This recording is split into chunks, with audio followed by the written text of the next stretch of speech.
हरे कृष्णा। प्रिय भक्तगणों, इस फाल्गुन माह शुक्ल पक्ष की एकादशी को आमलकी या आंवला एकादशी कहते हैं। कुछ स्थानों पर इसे रंग भरी एकादशी के नाम से भी जाना जाता है। आज के ही दिन भगवान विष्णु लक्ष्मी माता के साथ आंवले के वृक्ष में निवास करते हैं और भगवान शिव माता पार्वती का गौना करा के इसी दिन काशी लाए थे तथा रंग गुलाल भस्म से होली खेली थी, इसलिए इसे रंग भरी एकादशी भी कहते हैं। यह तिथि बड़ी ही विशेष होती है क्योंकि केवल इसी दिन भगवान विष्णु लक्ष्मी जी के साथ साथ शिव पार्वती तथा आंवले के वृक्ष की पूजा की जाती है। इसी दिन आंवले की उत्पत्ति हुई थी। इस कारण जो भी भक्तगण इस दिन एकादशी व्रत को करते हैं और कथा को सुनते हैं तो भगवान शिव माता पार्वती तथा विष्णु लक्ष्मी के आशीर्वाद से स्त्रियां अखंड सौभाग्यवती होती हैं तथा घर परिवार में सुख शांति समृद्धि आती है, परिवार में खुशहाली बनी रहती है, मनुष्य को मोक्ष मिलता है।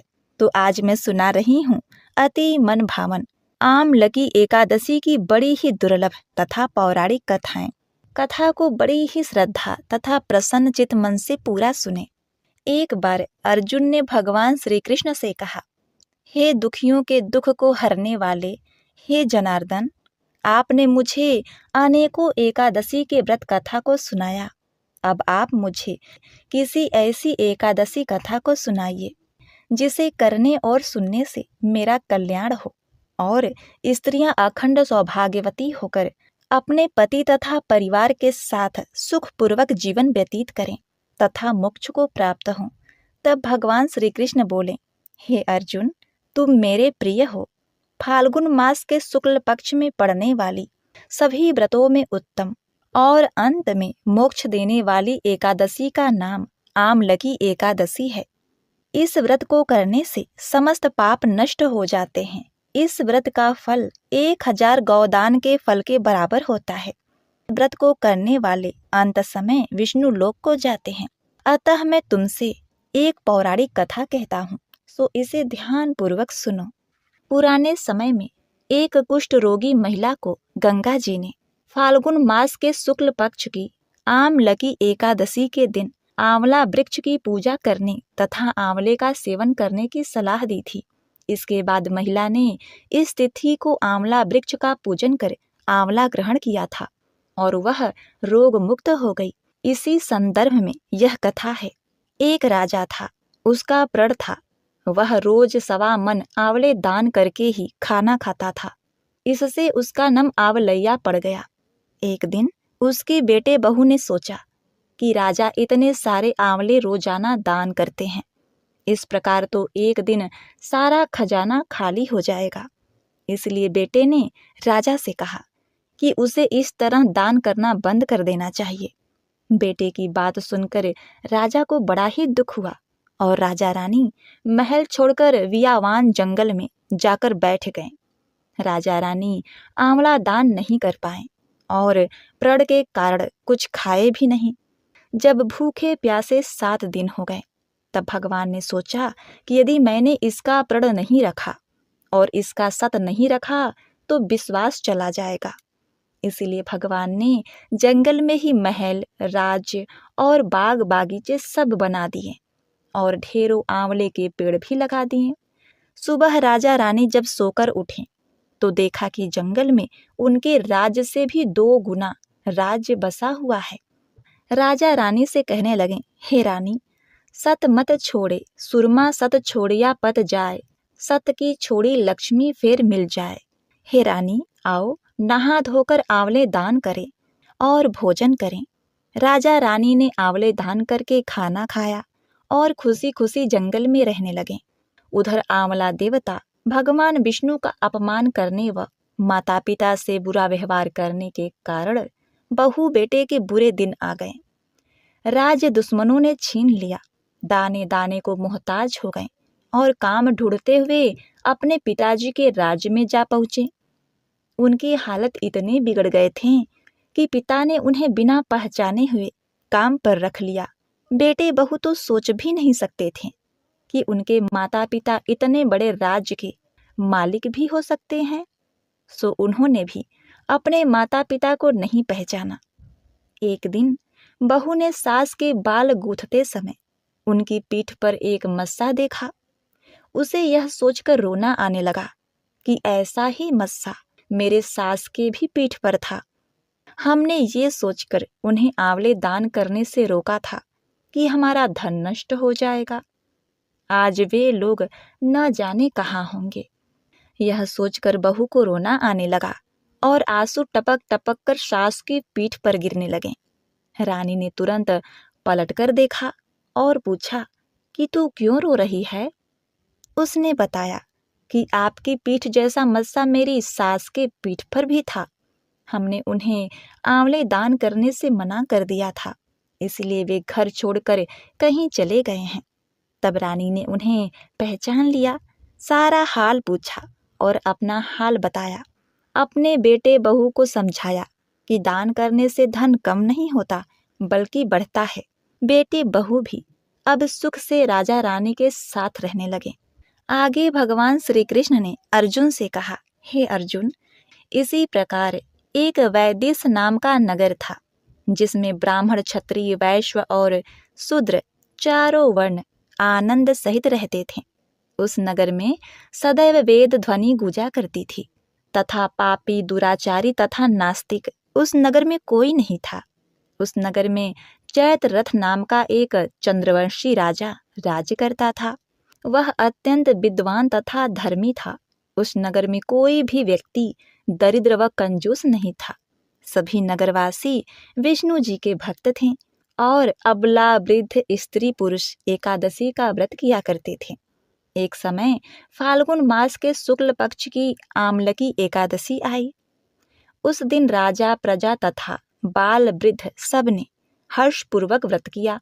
राजा अपनी प्रजा के साथ मंदिर में जाकर पूर्ण कुंभ स्थापित करके धूप, दीप, नैवेद्य, पंचरत्न आदि से आंवले का पूजन करने लगे और इस प्रकार स्तुति करने लगे कि हे धात्री, तुम ब्रह्म स्वरूप हो, तुम ब्रह्मा जी द्वारा उत्पन्न हुए हो और समस्त पापों का नाश करने वाले हो। तुमको नमस्कार है। अब तुम मेरा अर्घ स्वीकार करो। तुम श्री रामचंद्र जी द्वारा सम्मानित हो। मैं आपकी प्रार्थना करता हूँ, अतः आप मेरे समस्त पापों का नाश करो। अब उसी मंदिर में सबने रात्रि को जागरण किया और रात के समय वहां एक बहेलिया आया जो अत्यंत पापी और दुराचारी था। वह अपने कुटुंब का पालन जीव हत्या करके किया करता था। भूख और प्यास से अत्यंत व्याकुल वह बहेलिया इस जागरण को देखने के लिए मंदिर के एक कोने में बैठ गया और विष्णु भगवान तथा एकादशी महालय की कथा सुनने लगा। इस प्रकार अन्य मनुष्यों की भांति उसने सारी रात जागकर बिता दी। प्रातः काल होते ही सब लोग अपने घर को चले गए तो बहेलिया भी अपने घर चला गया। घर जाकर उसने भोजन किया। अब कुछ समय बीतने के पश्चात उस बहेलिये की मृत्यु हो गई, मगर उस आमलकी एकादशी के व्रत तथा जागरण से उसने राजा विदुर रथ के घर जन्म लिया और उसका नाम वसुरथ रखा गया। युवा होने पर वह चतुरंगनी सेना के सहित तथा धन धान्य से युक्त होकर 10,000 ग्रामों का पालन करने लगा। वह तेज में सूर्य के समान, कांति में चंद्रमा के समान, वीरता में भगवान विष्णु के समान और क्षमा में पृथ्वी के समान था। वह अत्यंत धार्मिक, सत्यवादी, कर्मवीर और विष्णु भक्त था।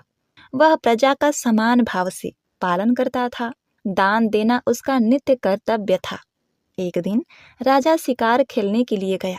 दैव योग से वह मार्ग भूल गया और दिशा ज्ञान न रहने के कारण उसी वन में एक वृक्ष के नीचे सो गया। थोड़ी देर बाद पहाड़ी मलेच्छ वहां आ गए और राजा को अकेला देखकर मारो मारो शब्द कहते हुए राजा की ओर दौड़े। मलेच्छ कहने लगे कि इस दुष्ट राजा ने हमारे माता, पिता, पुत्र, पौत्र आदि अनेक संबंधियों को मारा है तथा देश से निकाल दिया है, अतः इसको अवश्य मारना चाहिए। ऐसा कहकर वे मलेच्छ उस राजा को मारने दौड़े और अनेक प्रकार के अस्त्र शस्त्र उनके ऊपर फेंके। वे सब अस्त्र शस्त्र राजा के शरीर पर गिरते ही नष्ट हो जाते और उनका वार पुष्प के समान प्रतीत होता। अब उस मलक्ष के अस्त्र शस्त्र उल्टा उन्हीं पर प्रहार करने लगे, जिससे वे मूर्छित होकर गिरने लगे। उसी समय राजा के शरीर से एक दिव्य स्त्री उत्पन्न हुई। वह स्त्री अत्यंत सुंदर होते हुए भी उसकी भ्रिकुटी तनी हुई थी। उसकी आंखों से लाल लाल अग्नि निकल रही थी, जिससे वह दूसरे काल के समान प्रतीत होती थी। वह स्त्री मलेच्छों को मारने दौड़ी और थोड़ी ही देर में उसने सब मलेच्छों को काल के गाल में पहुंचा दिया। जब राजा सोकर उठा तो उसने मलेच्छों को मरा हुआ देखकर कहा कि इन शत्रुओं को किसने मारा? इस वन में मेरा कौन ही तैसी रहता है? वह ऐसा विचार कर ही रहा था कि आकाशवाणी हुई, हे राजन, इस संसार में विष्णु भगवान के अतिरिक्त कौन तेरी सहायता कर सकता है? इस आकाशवाणी को सुनकर राजा अपने राज्य में आ गया और सुखपूर्वक राज्य करने लगा।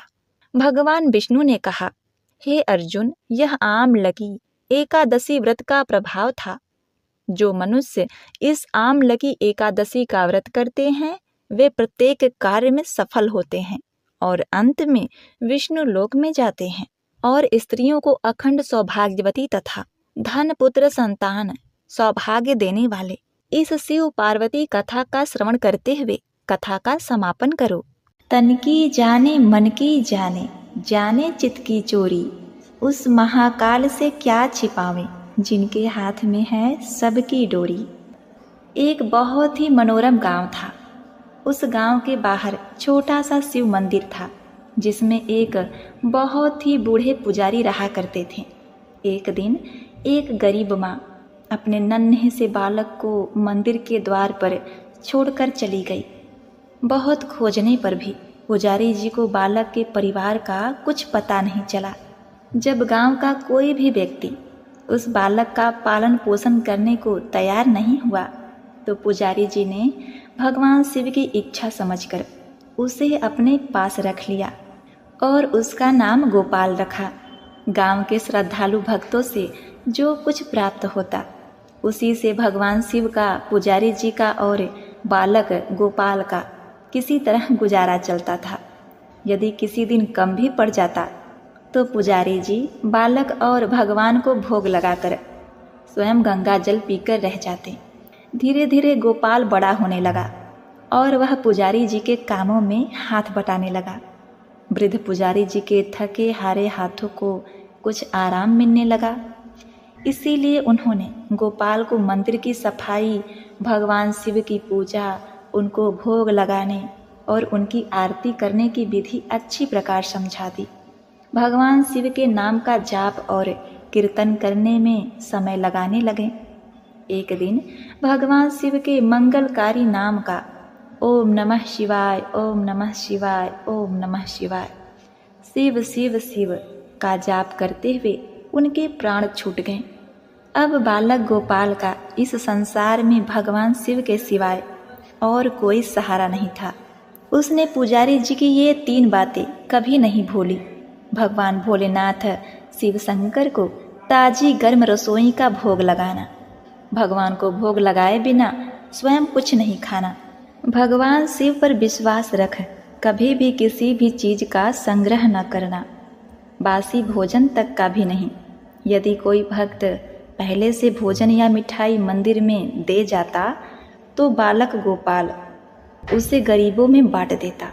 वह ताजी रसोई बनाकर ही भगवान को भोग लगाता, उसके बाद ही स्वयं प्रसाद ग्रहण करता और यदि बचता तो उसे बांट देता। यदि रसोई बनाने को सामग्री नहीं होती तो गोपाल भोले बाबा को गंगा जल पिलाकर ही रह जाता। एक बार बरसात का मौसम आया। 3-4 दिन तक मूसलाधार वर्षा होती रही और मंदिर में एक भी भक्त नहीं आया। गोपाल अपने भोले बाबा को गंगा जल का ही भोग लगाता रहा और बेचारा अपने खुद उसी गंगा जल को पीकर रह जाता। अब देखिए, भगवान भोलेनाथ बालक की भक्ति और सहनशीलता की परीक्षा भी ले रहे थे, किंतु आखिर में अपने भक्त बालक को भूख से तड़पता देखकर उनसे रहा नहीं गया। और वहाँ माता पार्वती तो ममतामयी हैं ही। वे सेठ के नौकर का रूप धारण करके हाथ में भोजन सामग्री की बहुत सारी पोटली लेकर वर्षा में भीगते हुए मंदिर के द्वार पर जा पहुँचे।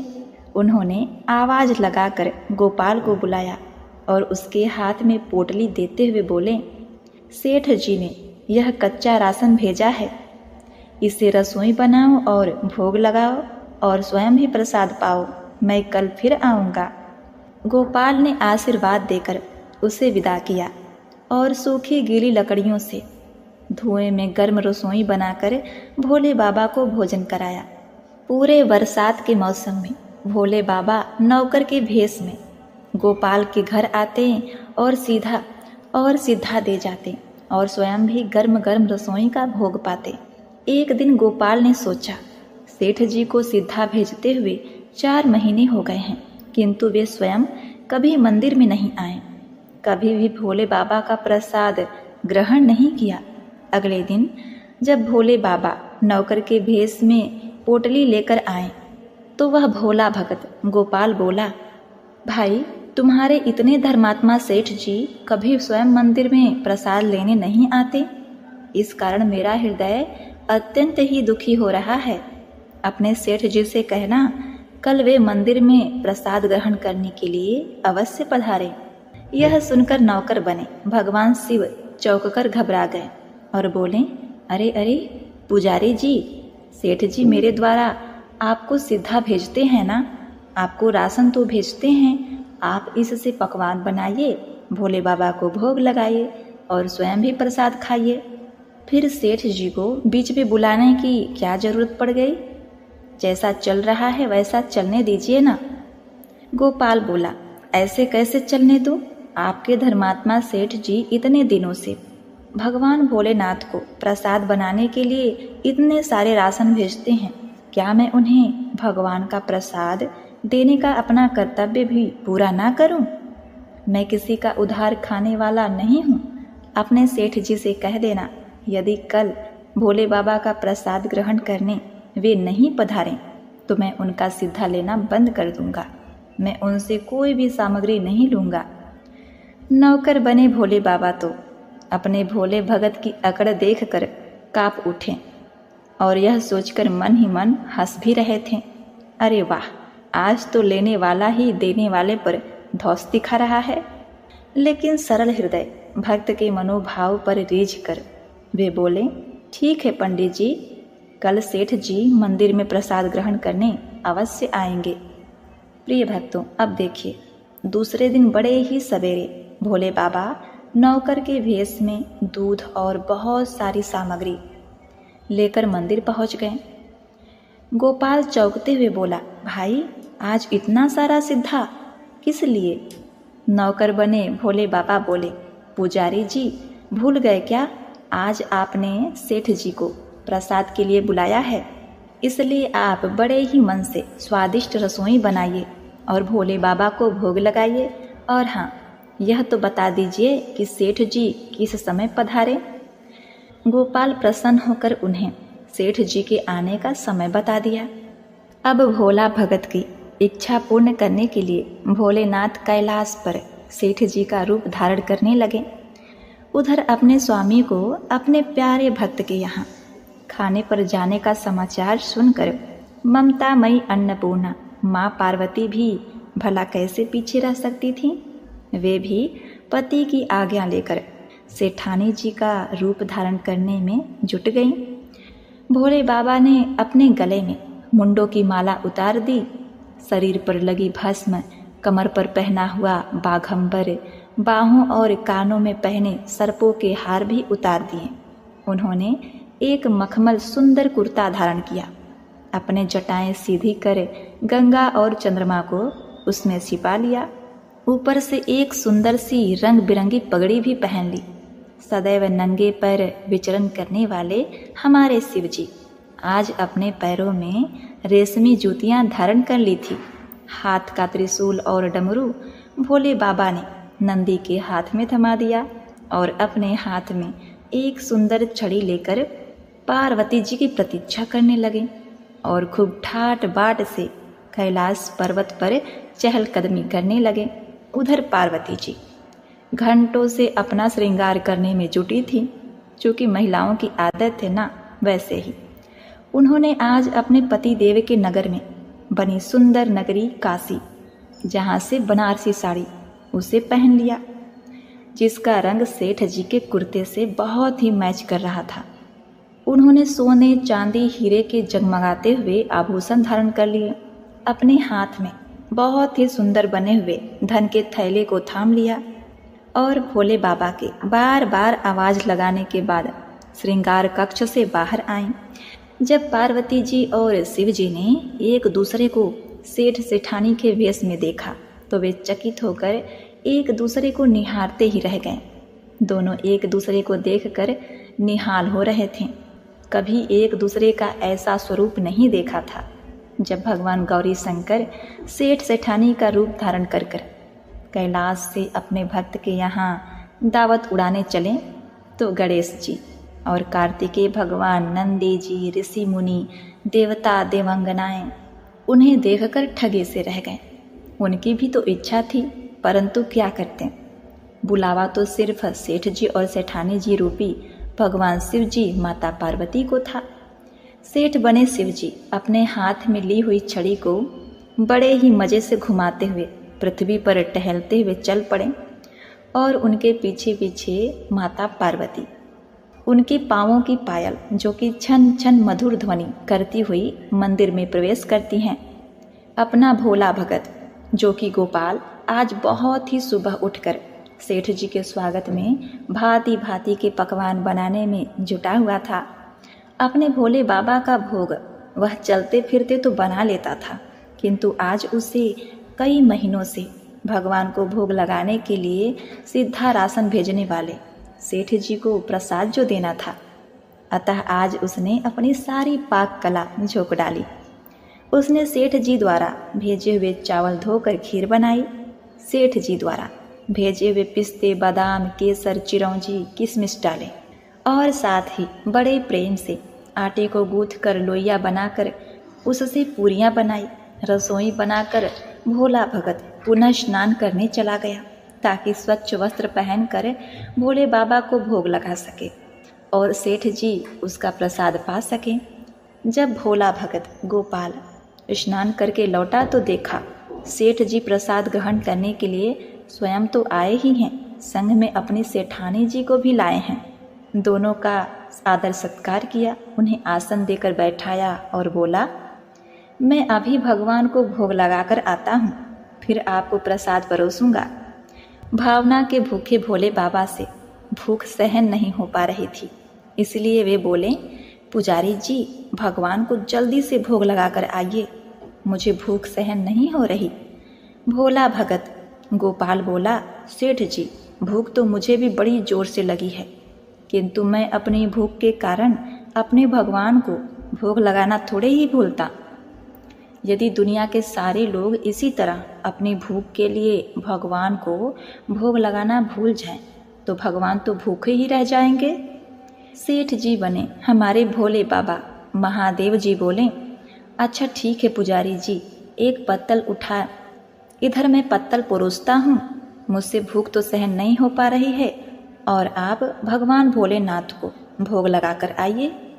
गोपाल सेठ जी बने भोले बाबा को डांटते हुए बोला, सेठ जी भगवान के काम में न तो जल्दीबाजी चलती है और न ही कंजूसी। मैं जब तक भगवान को भोग नहीं लगा लेता आप रसोई के पास भी नहीं फटकेंगे। आप चुपचाप इधर बैठ जाइए और ओम नमः शिवाय जपते रहिए। मैं अभी आता हूँ और आपको भर पेट भोजन कराता हूँ। सेठ बने शिव जी डांट खाकर चुपचाप अपने आसन पर जा बैठे। सेठानी बनी पार्वती जी उनकी यह दशा देखकर बड़ी मुश्किल से अपनी हंसी रोक पाईं, लेकिन जैसे ही भोला भगत गोपाल पत्तल में सामग्री लेकर भगवान को भोग लगाने मंदिर में गया, भगवान शिव पार्वती जी को मौन रहने का संदेश देकर चुपके चुपके पैर रखते हुए रसोई में गए और उन्होंने एक एक व्यंजन उठाकर चखना शुरू कर दिया। भोले बाबा तो प्रसाद को चखते ही चौंक गए। खीर में चीनी की जगह नमक भरा हुआ था, सब्जियों में चीनी भरी हुई थी। जैसे ही भोले बाबा ने रोटी का एक ग्रास तोड़कर मुंह में दिया, सी सी करने लगे, क्योंकि रोटी में मिर्ची ही मिर्ची भरी थी। वे सी सी करते हुए उल्टे पांव भाग गए और अपने आसन पर जा बैठे। माँ पार्वती अपने स्वामी की यह हालत देखकर खिलखिलाकर हंस पड़ी। इससे पहले कि भगवान शिव जी पार्वती जी के सामने कुछ सफाई दे पाते, गोपाल ओम नमः शिवाय ओम नमः शिवाय मंत्र का जाप करते हुए आ पहुंचा। उसने भोजन को रसोई में से निकाल कर गंगा जल छिड़क कर प्रसाद मिलाकर पवित्र बना डाला और फिर सेठ जी के सामने पत्तल परोसकर हाथ जोड़कर बोला, सेठ जी अब आप जी भरकर प्रसाद पाइए। प्रिय भक्तों, भगवान शिव जी तो अभी अभी भक्त की भक्ति से भी जोरदार उनके हाथ की बनी हुई रसोई चख चुके थे, अतः उसे खाने की बात सुनकर उनके पसीने छूट गए। कभी वे गोपाल का मुंह देखते और कभी माता पार्वती को देखने लगते। गोपाल को सेठ जी की ढील बर्दाश्त नहीं हुई और बोला, सेठ जी अब आपको क्या हो गया? अभी अभी तो इतने उतावले थे, आपको भूख लगी थी, अब आप भोजन क्यों नहीं करते? अगर आप भोजन ग्रहण करेंगे तभी तो माता जी प्रसाद ग्रहण करेंगी और फिर मैं पाऊंगा। गोपाल की ललकार सुनकर भोले बाबा ने चुपचाप खीर का कुल्हड़ उठाया और सारी नमकीन खीर गटागट पी गए। कुल्हड़ खाली होने की देर थी कि वह भोला भगत गोपाल ने उसे झट से भर दिया। अपने प्रिय भक्त के हाथों से परोसे हुए भोग में भगवान को आज 2 गुना स्वाद लगने लगा। जगत जननी माता पार्वती भक्त और भगवान दोनों के प्रेम को देखकर मंत्रमुग्ध होती रही। जब सारी रसोई समाप्त हो गई तो भगवान ने एक जोरदार की डकार ली। भोला को होश आया और बोला, सेठ जी वाह, मैं ही बावला था जो इतनी थोड़ी सी रसोई बनाई है। अरे मुझे पता होता कि आपको प्रसाद ग्रहण करना इतना अच्छा लगता है तो मैं और ज़्यादा रसोई बनाता। भगवान शिव अपने पेट पर हाथ फेरते हुए सेठानी बनी पार्वती जी की ओर मुस्कुराते हुए बोले, पुजारी जी मैं इतना रोज कहाँ खाता हूँ, किंतु आज प्रसाद इतना स्वादिष्ट बना था कि अपने पर वश ही नहीं कर सका और खाता ही चला गया। किंतु तभी गोपाल रुआंसा होकर बोला, सेठ जी अब तो आपने ठीक नहीं किया, माता जी तो भूखी ही रह गईं, वे क्या खाएंगी? ममतामयी पार्वती जी ने उस भोले भक्त गोपाल को रुआंसा देखकर उन्होंने बची हुई खीर की 4 बूंदें अपने कंठ में डाल ली। भोले बाबा द्वारा भोग लगाने से प्रसाद में अलौकिक तेज और स्वाद भर गया था।